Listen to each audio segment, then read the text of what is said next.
Is this what you want? Is this what you want?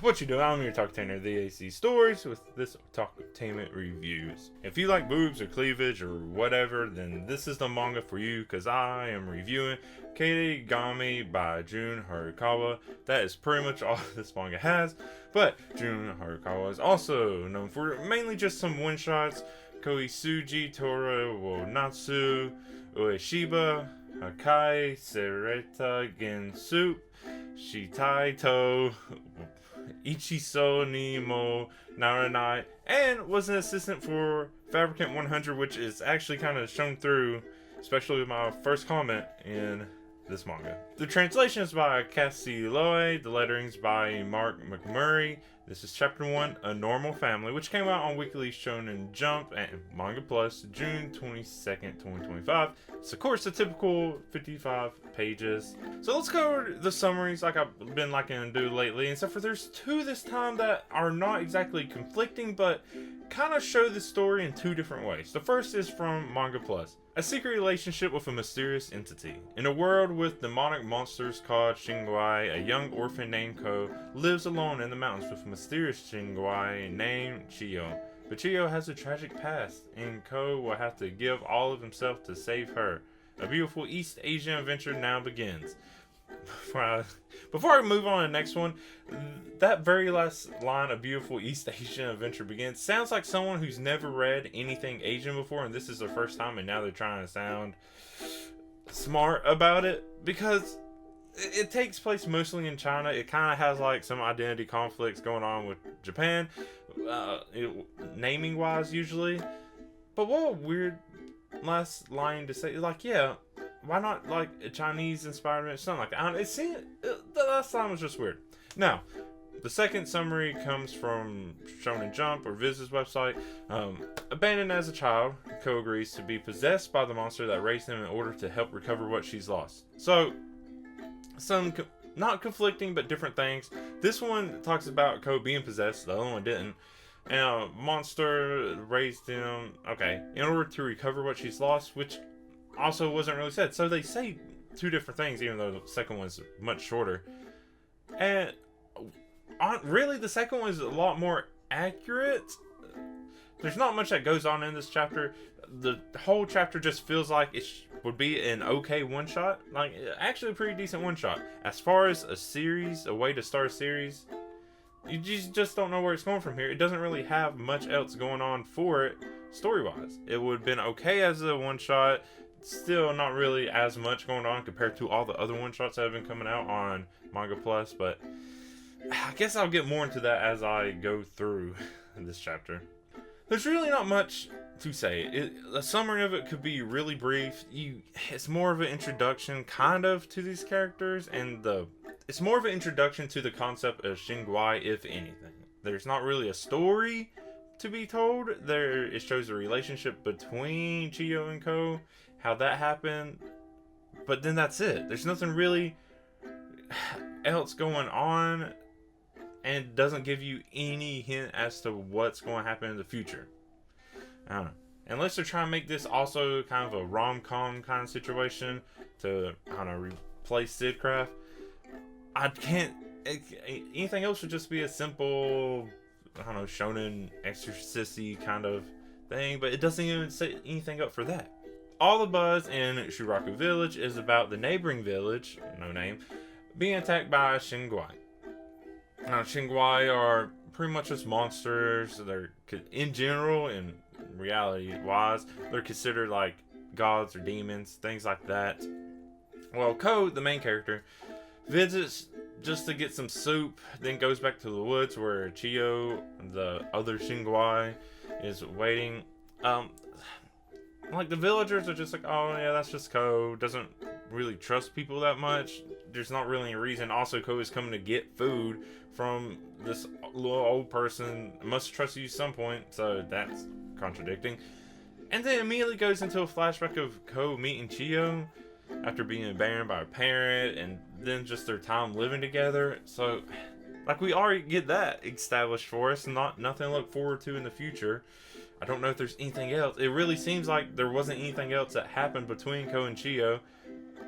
Like they seem close, but I don't know, they went fishing, Chiyou can't swim, stuff, little things, trying to add some humor to it, so some lightheartedness, but for the most part, you're just not getting much of anything. So it's present day now. Ko wants Chiyou to take off the mask, and we don't know how much time has exactly passed, at least a few years, because obviously Ko has grown. Chiyou's really reluctant to take off the mask. Like, even if he took off the mask, not going to eat. Then Ko goes to return the pot. Hears that there's a shenguai in the woods. In the woods Ko was just in. Somehow there was someone else in the village. I went to the woods, came back in the same time it just took Ko to come from the woods. I'm nitpicking, but okay. So Ko rushes back. The shenguai that's appeared, no name again, says Ko was meant to be a thrall for Chiyou, meant to be possessed, like we said in the second summary. And then slashes Chiyou's mask. Turns out no face, just a big old hole. Ko worries a bit, but then is eventually like, why don't you just possess me? There's some hesitantness from Chiyou. He's like, okay, well, there's a way we can do this that it won't permanently possess you. And it's kind of vague. It doesn't make a lot of sense to me. I'm trying to interpret it like kind of a temporary contract of Chiyou possesses Ko just enough, and then Ko gets to control Chiyou. It was something like temporarily by granting all of Chiyou to Ko. We don't get much more than that. It's not elaborated on anymore, but Ko does, I guess, get the power, or Chiyou. I'm not exactly sure who's actually in control. I'm assuming it's Chiyou.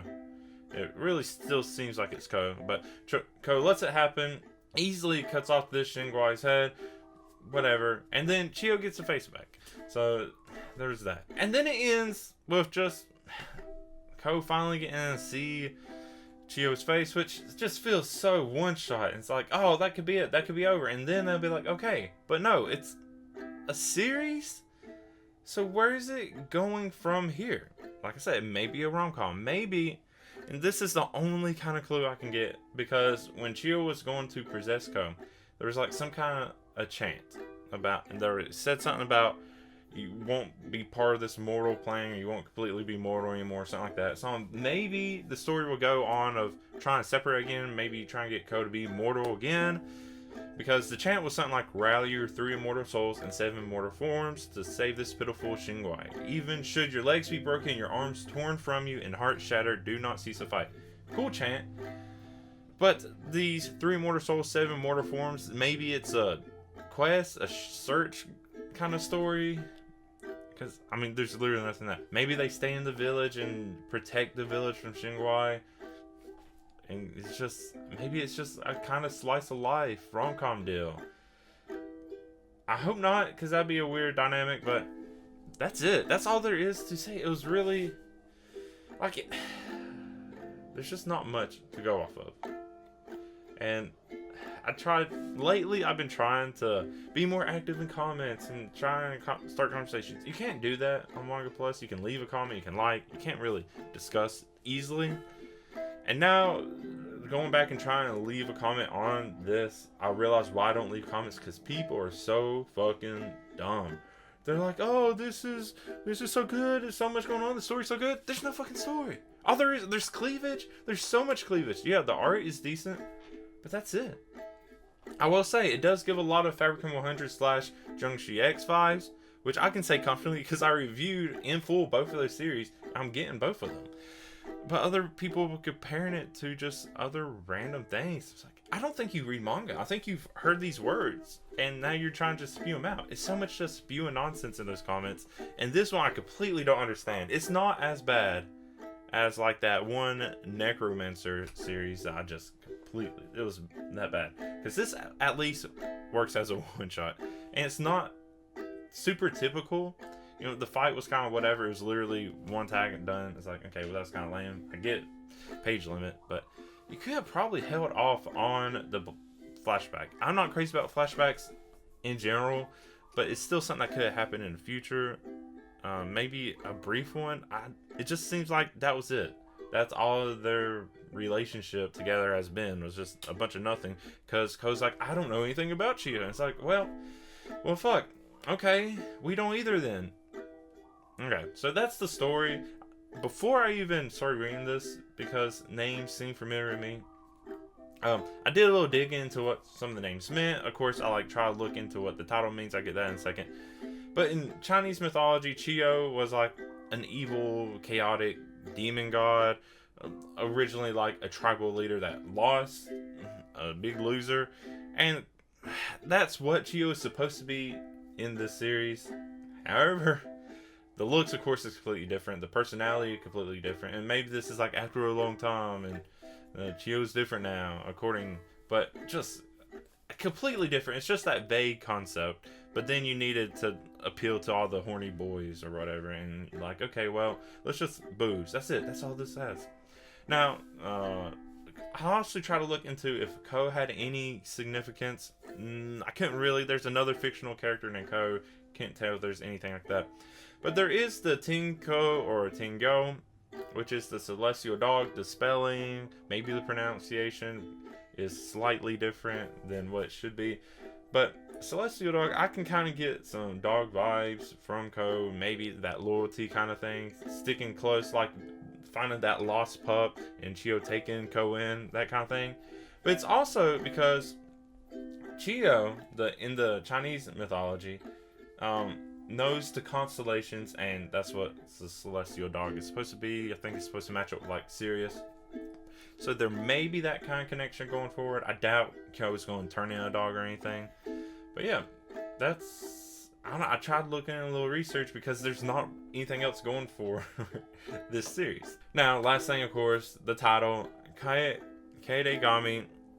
Looking at that, from what I can guess, Kaede is supposed to be maple leaf, Kami is god. So, like a maple leaf god because of Chiyou's red hair and, being like this godlike deity. Well, actually, pretty much like a demon god. So I'm guessing that's where it comes from. This is where I also said like the Japanese conflicting with the words, because that's a very Japanese sounding name. Even the name of the village was very Japanese sounding, Shuraku, and of course Chinese and Japanese share a lot of words and script and stuff like that. So I don't know. Now the chapter title, it was Ko wanting a normal family / accepting that it's not really possible to have one and being okay with it. So that's fine. The chapter title is fine.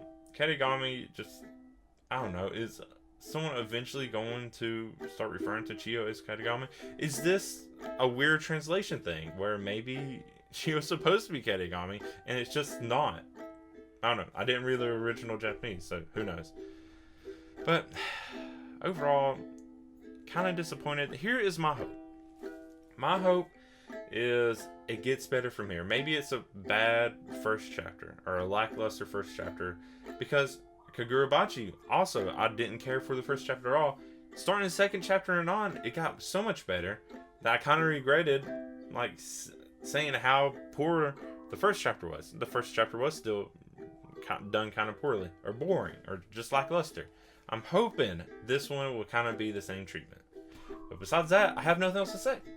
Now, if you want to talk more about this series, if you completely agree with me, if you do agree with me, that'd honestly be surprising. If you immediately just care about the cleavage, that's fine. Let's talk about whatever. You can leave comments. You can find me on social media, theacstories. You can find me, email me at theacstories@gmail.com or join my Discord. Links will be ready for all of you there in the description. I'm just over this. I'm over this series already. There's 2 more new series coming in, so also they're supposed to be sports, so we'll see how that goes. But yeah, thank you everyone for watching. Thank you my Ko-fi and Patreon supporters, Vix Living and Vasquez. If you also want to help support me on those, you can. You don't have to. I have stories and stuff coming out on them, but I appreciate it either way. But that is it for this review of Kaedegami, and for this Otakutainment reviews. I've been your Otakutainer, the AC Stories. Until next time, I don't know. Just find an actual story.